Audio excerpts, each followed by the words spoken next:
ഇന്നലെ എറണാകുളം രൂപതയിലെ 84 വയസ്സുള്ള ഒരു അമ്മച്ചി ചോദിച്ച ചോദ്യം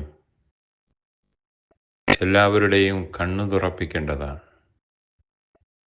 അമ്മച്ചിയുടെ ചോദ്യം ഇതാണ്: നമ്മുടെയൊക്കെ വീടുകളിൽ തിരുഹൃദയത്തിൻ്റെ രൂപവും മാതാവിൻ്റെ രൂപവുമൊക്കെ നമ്മുടെ ഭിത്തിയിൽ വെച്ചിട്ടല്ലേ നമ്മൾ കർത്താവിൻ്റെ മാലാഖയും കൊന്തയുമൊക്കെ ചൊല്ലുന്നത്?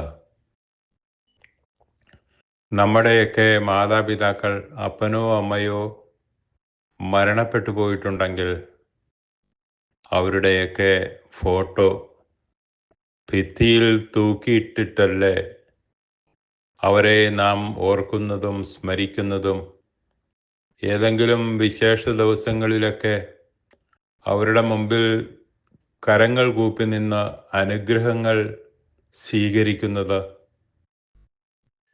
പിന്നെന്താണ് വിശുദ്ധ കുർബാന മധ്യേ സർവാധിപനാം കർത്താവെ, നിന്നെ സ്തുതിച്ചു വണങ്ങുന്നു എന്നു പാടുമ്പോൾ ദൈവജനം മുഴുവനും കരങ്ങൾ കൂപ്പി തലകുനിച്ച് അൾത്താരയിലേക്ക് മദ്ബഹായിലേക്ക് നോക്കി സർവശക്തനായ ദൈവത്തെ സ്തുതിക്കുമ്പോൾ, ആരാധിക്കുമ്പോൾ,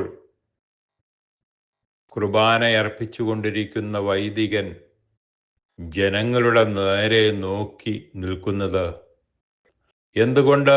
ആ വൈദികന് ജനങ്ങളെപ്പോലെ അൾത്താരയിലേക്ക് തിരിഞ്ഞ് കരങ്ങൾ കൂപ്പി സർവാധിപനാം കർത്താവെ, നിന്നെ സ്തുതിച്ചു വണങ്ങുന്നു എന്ന് പറയാൻ എന്തിനാ ഈ വൈദികൻ മടി കാണിക്കുന്നത്? ഈ അമ്മച്ചിയുടെ ചോദ്യത്തിന് ആരാണ് മറുപടി നൽകുക?